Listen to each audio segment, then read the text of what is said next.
Good morning, everyone. Welcome to another edition of Inquisition Update. My name's Tom Fress, and I'll be your host for the next hour.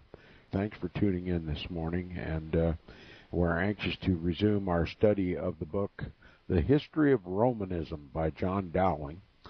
Last week, before the weekend, we began our reading of Book 5 in this tome of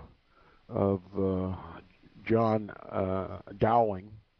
It's a very voluminous book, but it's chock full of information that is critical for our understanding today. Who rules this world? Is it God, or is it the Pope?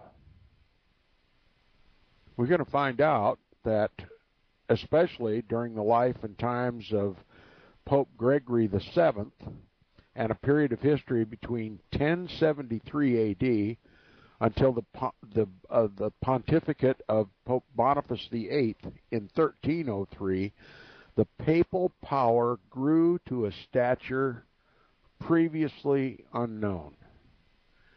The popes ruled over the kings of Europe, styled themselves King of Kings and Lord of Lords. The papacy maintained its spiritual authority over the kings of the earth by the power of excommunication and interdict, and by the same power extended his realm of sovereignty and jurisdiction over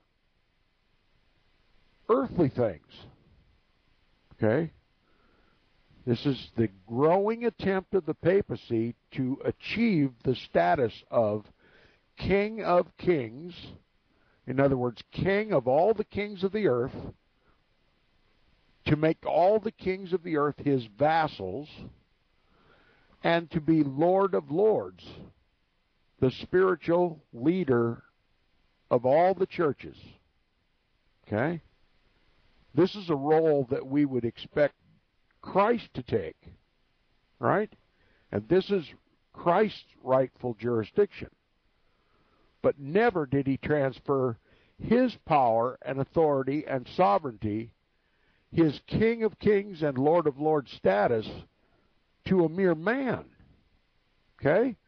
So we have Christ on one hand, the rightful King of Kings and Lord of Lords, the heir of this creation, and we joint heirs with him. And on the other side, we have this man-made institution, diabolical to its core, asserting to itself the role of King of Kings and Lord of Lords. Now, if you believe, as Roman Catholics do, that Peter and not Christ is the rock and foundation of the church, then you get this man-made institution. You have this papal succession, the so-called and self-styled successors of the Apostle Peter. But if you plainly read the Scriptures and exactly what it says, it's clear that Jesus proclaimed himself to be the King of Kings and Lord of Lords. And he left us no successor but the Holy Spirit. Okay? If there's a vicar of Christ on earth, it's the Spirit of Christ, is it not? He said, I must go away, for if I go not away, the Comforter will not come. But if I go away, I will send you the Comforter, and he will teach you all things. Okay? That's what Jesus said. Was there any mention made of a pope? Was there any mention made of a human vicar? A man? No. So it's very important for this man-made institution to take form and shape and to achieve the status of King of Kings and Lord of Lords in the world, that the world believed that Peter was made the rock and foundation of the church. A man was made a rock and foundation of the church. Peter, the sinner. Peter, the one who rejected Jesus 3 times. Peter the one who cowered in the face of the Jews and was chastised by Paul? And the popes claim to be Peter's successors. Each and every one in succession is, in fact, in form, Peter himself, the apostle, and that he is the rock and foundation of the church. So we get this papal institution now elevating itself in this period of time from 1073 to 1303, the height of God on earth, complete in sovereign control of all spiritual things and the great civil authority of the world. King of all the kings. This was achieved by Pope Gregory VII during his pontificate. Pope Hildebrand. He was known as Hildebrand before he became pope, and now he is styled as Pope Gregory VII. All right, now we're talking about a period of time under Pope Leo IX, I believe it is, with Hildebrand, a monk, residing in the background. He's the real power behind the papacy, even though Pope Leo the Ninth is sitting on the throne. It's Hildebrand that's calling all the shots. Okay, this most powerful monk, this Hildebrand, is the power behind the papal throne at this time. Now, we have, it says, during the reign of Pope Victor II, I correct myself, Pope Victor II, a complaint was received from the Emperor Henry III, and Henry III complained that Ferdinand of Spain, King Ferdinand of Spain, had assumed to himself the title of emperor. Okay, so there's a challenge for the title of emperor. Henry III is the lawful emperor, crowned by the Pope, and now the King of Spain assumes that same title. So Henry appeals to the Pope and says, what's up with this? Are we going to allow Ferdinand to continue to style himself as the emperor? Or should you, Pope Victor, the successor of the Apostle Peter, the great Christ on earth, aren't you going to issue an interdict and an excommunication for Ferdinand of Spain if he doesn't relinquish this title? So the Pope finds himself an opportunity to exercise his authority over the kings of the earth. Okay? Now, I've got to ask myself and my listeners a question. Who in the world do you suppose might have instigated Ferdinand to do this usurpation? Naturally, you would suspect Pope Hildebrand, wouldn't you? He's a monk, running around the country, forming an opportunity to exercise this papal power of King of Kings and Lord of Lords. Look, the only way the papacy can elevate itself, the only way the papacy can demonstrate its power over the kings of the earth, is to create controversy between the kings of the earth. So that when there's a contest between two ambitious politicians vying for a single throne, the Pope gets to intervene. You see how this works? Problem, reaction, solution. The Pope causes the problem. Then there's the expected reaction. Henry III is appealing to the Pope for assistance to get King Ferdinand of Spain to stop calling himself the emperor. And so now the papacy gets to do what it wants to do in setting a precedent as King of Kings and Lord of Lords. Now you've got Pope Victor II reigning over all the kings of the earth in in Rome, Pope Victor II, but you got Hildebrand running around in the background, aligning all the stars. Okay? So you got Hildebrand fomenting this challenge so that the popes can intervene and set precedent in deciding the contest between Henry III and Ferdinand of Spain. This is the way the Roman Catholic Church has always operated. This is the way the Jesuits operate.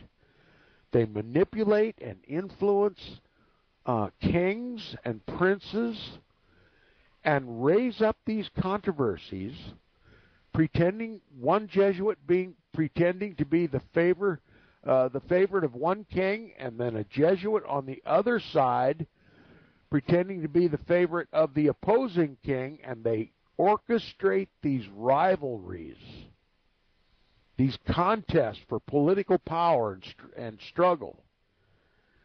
And then always both sides end up appealing to the Pope for a decision. And every time this circumstance arises, the papacy demonstrates once again its kingly status, King of kings and Lord of lords, the decider of all disputes between kings. So that in the end, what you really have is the realization that the king runs all the governments of the world. Okay? You may be looking at the television at the face of the current president of the United States, but the power over him, the invisible power over him, is the papacy. And the current president, whoever he may be at a certain time, is simply a vassal of the Pope. Okay? And he's just one of the puppets of the vast global puppet show run by the papacy. This is how the system works. It says, so early as previous to the accession of Pope Victor II in 1055, the authority of Hildebrand was such that he was empowered by the people and the clergy of Rome to go to Germany and to select by his own unaided judgment in their name a successor to the preceding Pope, Leo IX. By performing which trust to the satisfaction of all, he greatly increased his own popularity and power. So here we have Hildebrand, a monk of the Roman Catholic Church, single-handedly picking the successor of Pope Leo IX. Now that's a power that's, if you comprehend the King of Kings and Lord of Lords status of the papacy, if you really comprehend that, Hildebrand was given a tremendous responsibility. He was like he went out and handpicked the next god of this world by the people's popular vote. Hildebrand was selected to go out and single-handedly select the next god of this world to succeed after Pope Leo IX. I think many people who are even familiar with this, most people don't know anything about this history, but those who are familiar with Pope Hildebrand really don't comprehend how much power he had. Okay? So now, immediately, while the Hildebrand is selecting the next pope, we have this contest, this most extraordinary contest between the lawful emperor Henry III and Ferdinand of Spain. Now you got to know, Ferdinand of Spain was Roman Catholic. He had to have Roman Catholic priestly advisors. So why would he challenge Henry III? Because he was instigated by someone to do such a thing. And I maintain that as Hildebrand or one of his assistants simply whispered in Ferdinand's ear, hey, why don't you call yourself emperor? Let's shake things up a little bit in Europe. Let's challenge old Henry for his authority. Who knows, maybe the Pope will vote for you and kick Henry off the throne and put you on it. Okay? So Ferdinand falls for the bait, starts styling himself as emperor, and there's immediate outcry from Henry III, the lawful emperor. Hey! I'm the emperor, not you. The Pope placed the crown on my head, and you're going to challenge me, you're going to challenge the Pope. So he appeals to the Pope, and the Pope gets to referee over this thing. More precedent been set. Now, so during the reign of Victor, a complaint was received from the Emperor Henry III that Ferdinand of Spain had assumed the title of emperor, and Henry III begged the Pope that unless Ferdinand of Spain should immediately relinquish the title of emperor, that Ferdinand might be excommunicated by the Pope and his kingdom put under an interdict by the Pope. Do you understand the power of an interdict? If the Pope issues an interdict over a nation, an entire nation, the churches are all closed. No one can get married.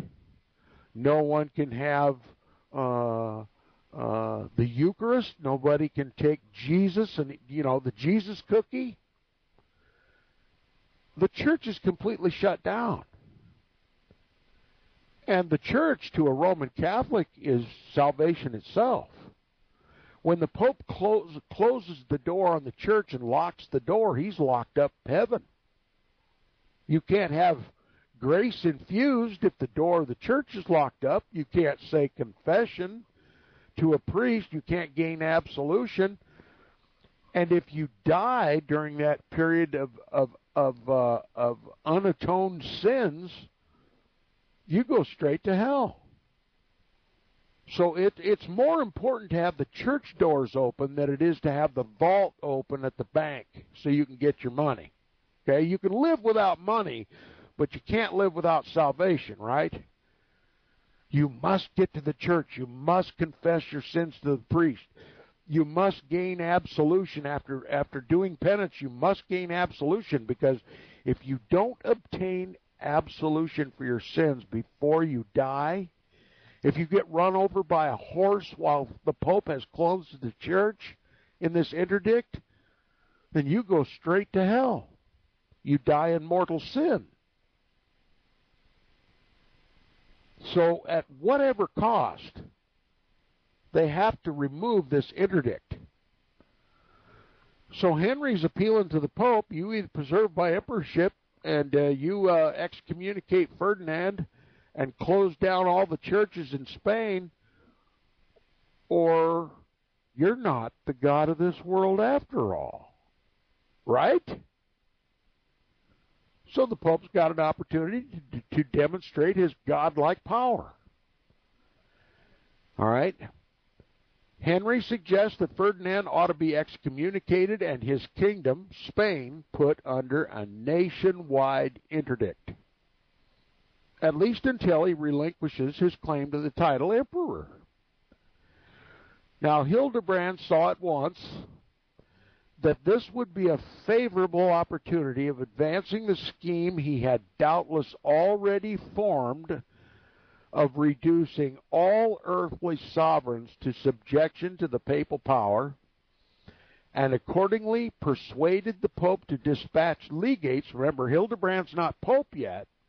He's just the most powerful monk, probably even more powerful than the reigning Pope at the time, the one who's literally instigated this controversy between Henry III and Ferdinand of Spain. You know darn well that's what he was doing. He says Hildebrand saw at once that this would be a favorable opportunity of advancing the scheme that he had doubtless already formed. Okay, he'd already formed this scheme of reducing all the kings of the earth to his vassals, and to extend the papal power to godlike status. And he accordingly persuaded the current Pope at the time to dispatch legates to Spain, threatening Ferdinand with the thunders of excommunication and interdict unless he immediately obeyed the papal mandates and renounced a title which had been conferred by the Holy See, that is, by the papacy, only on Henry III. And it said the terrified prince, we're talking about the Spanish King Ferdinand now, the terrified prince was glad to maintain his peace with the spiritual tyrants of Rome by submissive obedience to his command. You might even suspect, you might literally, legitimately even suspect that Hildebrand and Ferdinand of Spain were working in concert, knowingly giving the Pope, the papacy, an opportunity to demonstrate his autonomous authority over the kings of the earth. You might even suspect, you might even rightly suspect that King Henry III was cooperating with this. After all, he received his throne and his crown from the Pope, did he not? Ferdinand received, obviously, his crown and throne and authority from the Pope, did he not? You have Hildebrand, an upcoming Pope. He's not reigning as Pope yet, but he's aligning all the stars for his eventual reign in Rome. And we have this outrageous theater taking place before the world. Hildebrand working together with King Henry III, Emperor Henry III, and King Ferdinand of Spain, and they're just all play acting. Ferdinand just all of a sudden decides to style himself as the emperor, putting an obvious challenge in Henry's camp to defend his emperorship, and everybody appeals to the Pope, and the Pope decides, now the precedent is set. See how the Pope works? You think I'm reading too much into this? You might think that if you weren't so familiar with ancient papal history. This is a strategy used by Rome all the time to extend its spiritual and temporal power. They create the problem. They have the cooperation of all the kings of the earth to stage these conflicts, these apparent conflicts, so that the Pope can exercise power that he says he gets from from Christ. He has to, if he claims the status of King of Kings and Lord of Lords, his kingly status and his lordly status really doesn't have flesh and bones until he can demonstrate that power of King of Kings and Lord of Lords, right? And if happenstance doesn't give the Pope an opportunity to demonstrate his kingly status or his spiritual status, well then, he creates one. With the cooperation of the kings of the earth. I mean, they both received their crown from the Pope, both Henry and Ferdinand, so they're both equally beholden to the Pope. The Pope wants an opportunity to demonstrate his kingly status over the whole world, so Henry and Ferdinand cooperate with this little theater, this little theatric performance. It's as plain as the nose on your face. This isn't fabrication. This is how the play operates. This is a peek behind the curtain on the stage. You find out who's pulling the strings of all the puppets on the stage. The Pope is pulling all the strings of the kings of the earth, and they're dancing to his tune. The Pope needed another opportunity to demonstrate or increase his power and authority as King of Kings, and the kings of the earth helped him do it. Now, we've been talking about this little quartet, this little papal quartet, this most entertaining of puppet plays. The whole world is mesmerized by the spectacular and the treacherous goings-on the stage. You have Hildebrand, the most powerful monk in the Roman Catholic Church, a future pope, aligning all the stars for his eventual reign, and he's using the current Pope Victor II. He's using the Roman Catholic Emperor Henry III, and he's using Ferdinand of Spain. There's a contrived controversy between Henry and Ferdinand, all conjured up by the cooperative effort of Hildebrand and Victor II. And these two papal kings are at each other's throats, one ready to usurp the other's authority, both having received their power and authority from the Pope, and they give it back by creating this controversy amongst themselves, and then the popes get to demonstrate their power in solving the problem. The mediator, the sovereign that operates between the kings of the earth. Now the world has seen it with their own eyes. The Pope decides all controversies between kings and states and nations. Just like Christ would were he here to do it. Okay? So this is the Pope elevating himself to godlike status in the world. And no one was a better artist at elevating the papal power than was Hildebrand, soon to be Pope. And of course, the world, seeing all this, never comprehends that it's all contrived. Never sees the quartet, never sees the strings attached to the puppets and held up high above the lights of the stage, how the popes are manipulating these two kings in this pretended conflict. They think it's all real. Okay? You pay your money to go see a play. You pay a lot of money to go see a play. You're convinced that this is reality and not fantasy, and you don't want to admit to yourself that you've been duped. I mean, after all, you've spent a lot of money to go to this play. You don't want to admit that it's all fantasy and that you're a fool. So the world just goes along with this. Okay? There's no one who is brave enough to say that this monk, Hildebrand, together with the Pope and with the help of the King Henry III and Ferdinand, all they're doing is all four of them acting together to perform this godlike demonstration of power by the Pope in settling this dispute and setting a global precedent in the process, elevating the Pope to the arbiter of the world. But now you have a Protestant understanding of a papal history, a biblical history, a prophetic history. He reigneth over the kings of the earth.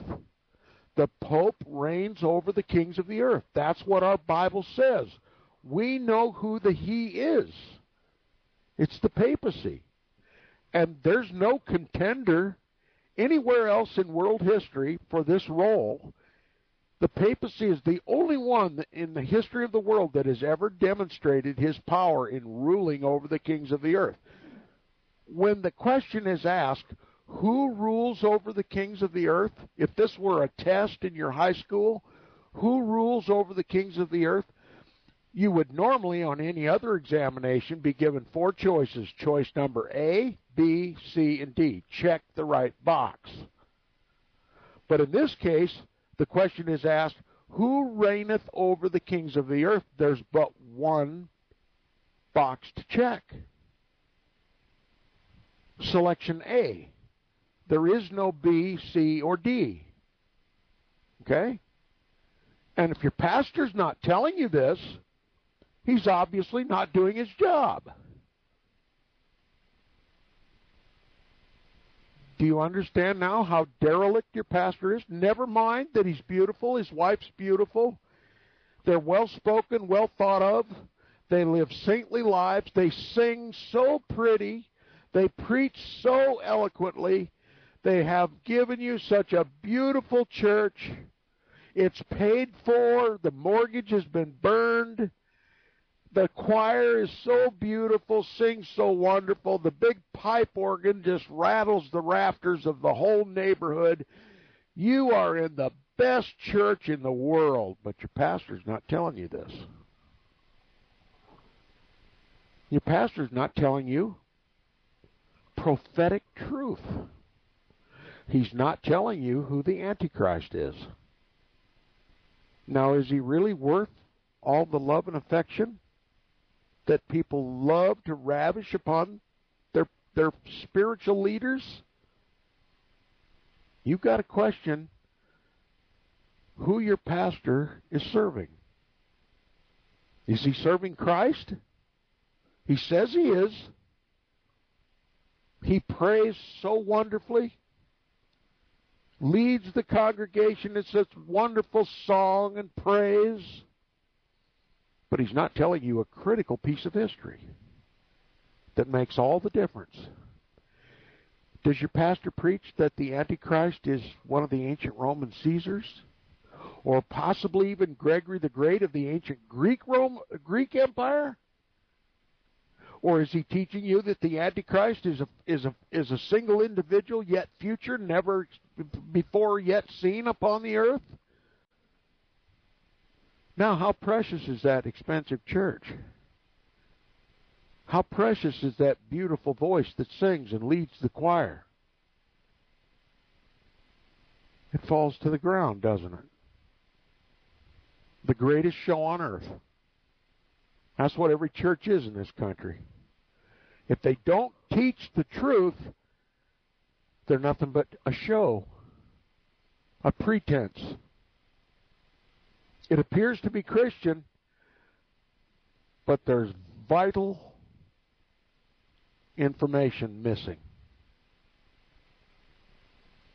Critical to your understanding of how this world works under the God of this world, the papacy. Martin Luther said it right. Listen to what Martin Luther said, and I'll paraphrase as close as I can remember it. We just read it here on the Inquisition Update. Martin Luther said, the papacy is simply the mask for Satan himself. That's what he said. The papacy is simply the mask for Satan himself. Comprehend that. And isn't that exactly what this author is revealing? Martin Luther had it right. But you know, the church now, today, that bears his name, the Lutheran Church, they're leading this ecumenical road to reunite with the Roman Catholic Church. For very good reason, I say that if Martin Luther could see from the grave what his church is doing, the church that still carries his name, he wouldn't just turn in his grave. He would come out of it and stone them to death. The Lutheran Church is a betrayer of Christ today. It's ecumenical. It's leading the Protestant and evangelical churches back to full communion with the Roman Catholic Church. And you know, the mask of Satan sits on his yellow throne in Rome just laughing his diabolical fanny off. Because there's few in the world that comprehend what's going on, and there's no hope in Hades that they'll ever comprehend how they have been duped before it's too late.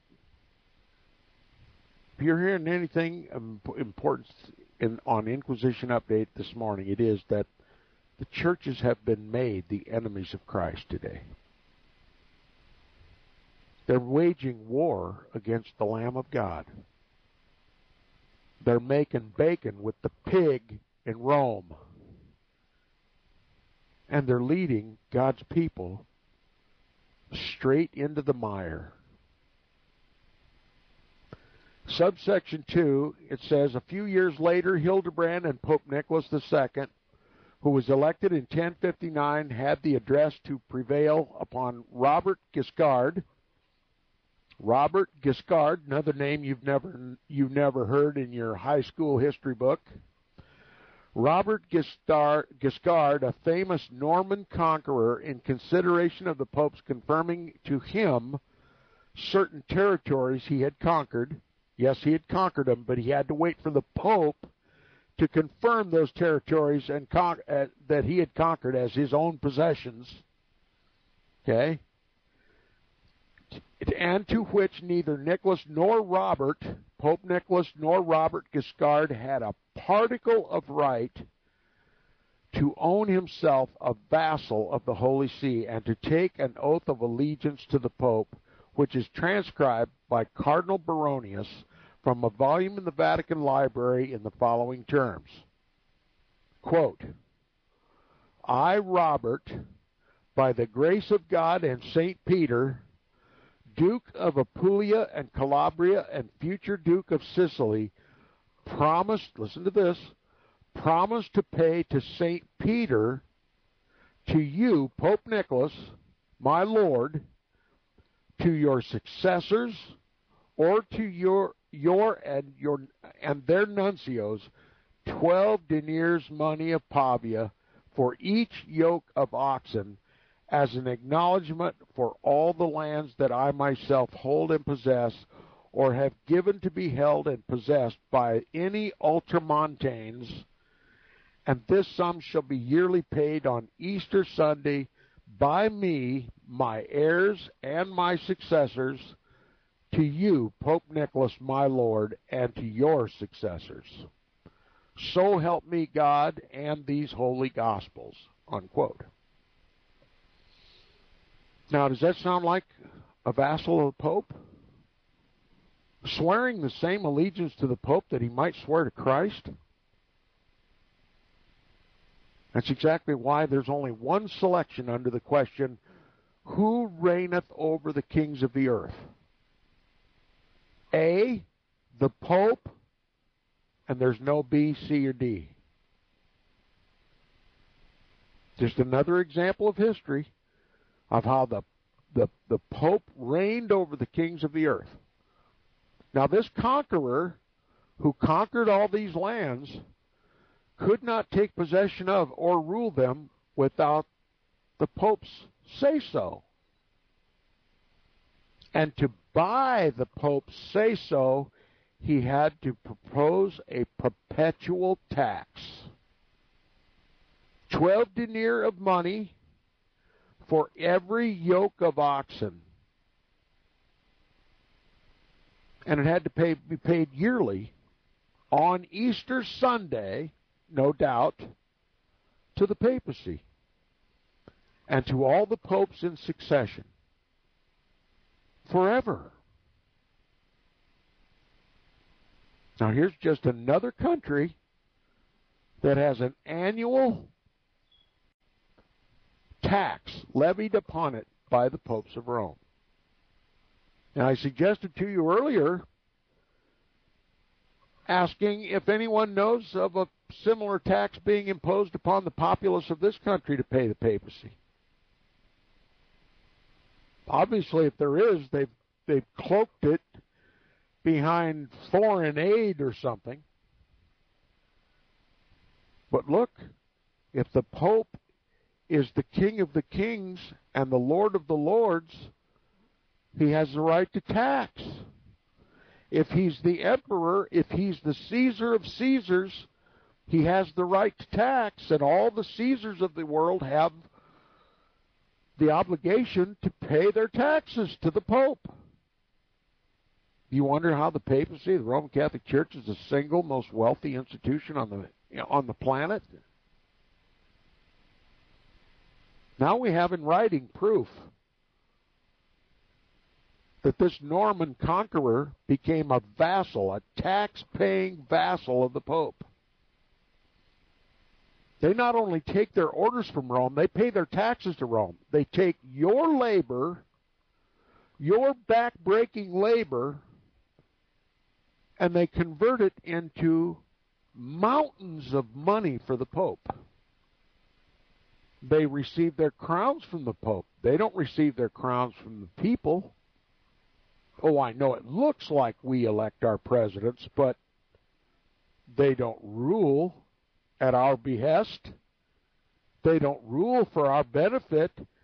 They rule to make us likewise vassals of the Pope. You go to work every day, and a certain percentage of your earnings goes to pay the national debt.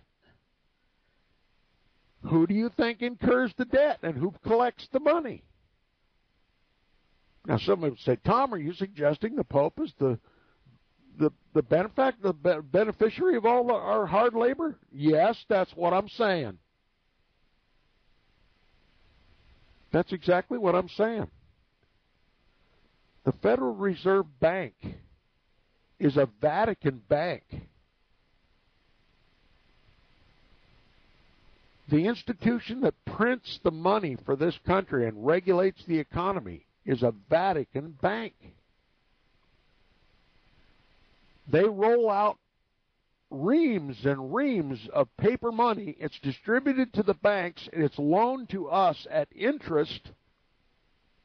And so we not only have to work to pay the money back, the money which is absolutely useless, worthless, printed on paper. Every Federal Reserve note is worth less than 1 or 0.2% of a dollar in gold. And then we have to pay this exorbitant taxes, exorbitant interest on the money. Calculated debt of the United States is into the trillions and trillions and trillions of dollars, a debt we'll never be able to pay, but we have to pay the interest. And it all goes to pay back the Federal Reserve, a Vatican bank,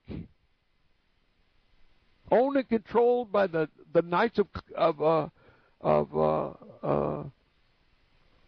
the Papal Knights. Okay, not Knights of Columbus. What are they? It just escapes me right at the moment.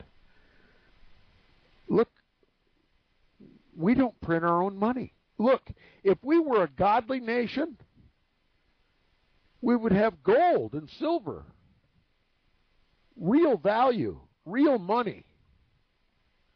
But now we've got this paper currency that they can change the value of at whim. Okay? They can rob your property simply by changing the value of the money. God warned us. God warned us and warned us. We were to have a fair balance. You can listen to Nicholas on this subject. He's more eloquent than I am on the subject. Our whole economic system is an institution of robbery. Do you realize that a Federal Reserve note, $1, if it could buy a loaf of bread, you walk in with something of far less value even than monopoly money, and you buy a loaf of bread, something that a farmer sweated and toiled over, something that a miller sweated and toiled over, something that a baker sweated and toiled over, something that you can buy to sustain your life and the life of your family, a loaf of bread. So you've stolen from the farmer that raised the wheat, you've stolen from the miller that grinded it into flour, you've stolen from the baker that baked it into bread, and you stole it from the grocery store that sold it to you with monopoly money. You didn't give gold or silver. And worse than all that, that Federal Reserve note is exactly what it says it is. It's a note. It's a loan. It's an equivalent value of debt. So you literally hand the cashier at the grocery store a portion of the national debt when you give them a Federal Reserve note. And this entire economic system is devised by the papacy. The Federal Reserve Bank is a Vatican bank. run by the Knights of Malta. There, I remembered the name, Knights of Malta. The Jesuits ultimately in control of the Knights of Malta. They're a military order of monks of the Roman Catholic Church. And their mission, like every militia in the world has a mission, or it's not a militia, their mission is to conquer the whole world. And they're doing it through debt, through fiat currency. Now, you hear all kinds of talk about fiat currency. You have all this talk about Federal Reserve notes and how they're worthless. They represent debt, not money, not equity. And they make us all thieves. You hear that all over the place. But you never hear that the entire system is operated by the Knights of Malta. And you never hear that the Knights of Malta are controlled by the Jesuit order, a military, Roman Catholic military order of monks with the mission to bring the whole world into subjection to the Holy See. Now, I'm not going to name names, but you can hear them right here on First Amendment Radio. They'll tell you all the truth you want to hear about this phony fiat currency system we're on, but they never tell you who prints the money. The Roman Catholic Church. That's a deal breaker. That's a deal breaker. They'll never tell you who the Antichrist is. And it makes all the difference. What difference does it make if you know every hideous fact about the Federal Reserve, the Federal Reserve Bank, the Federal Reserve note, this entire economic system, but nobody ever tells you that the Vatican, the papacy, is behind the whole system, and that entire system serves the Vatican by making us all debtors? We all understand that we are all slaves of our creditors. So who is our creditor? The papacy. And that's why we're all made slaves. If you pass Federal Reserve notes around as currency, you're a consummate thief. You expect valuable goods and services for monopoly money, printed on papal paper.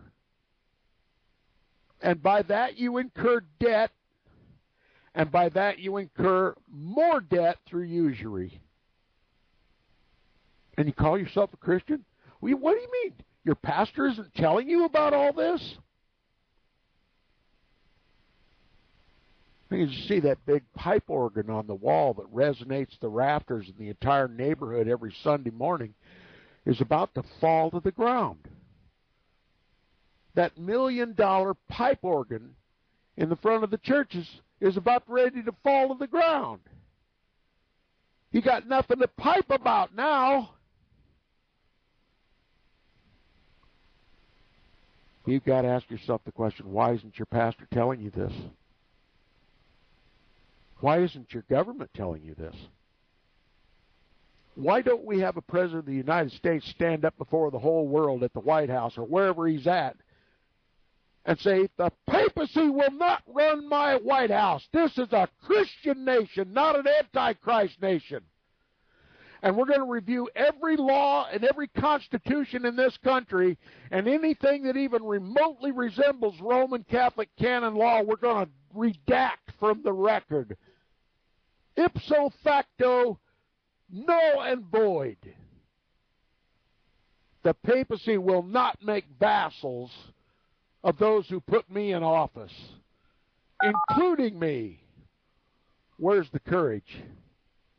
Why isn't your pastor doing the same thing? I will not preach from this pulpit and promote any longer futurism or preterism.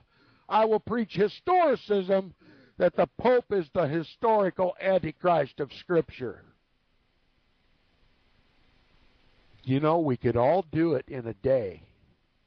if we'd pull up our Christian panties and go to war against the Antichrist. But we like pretenses just like the Pope does.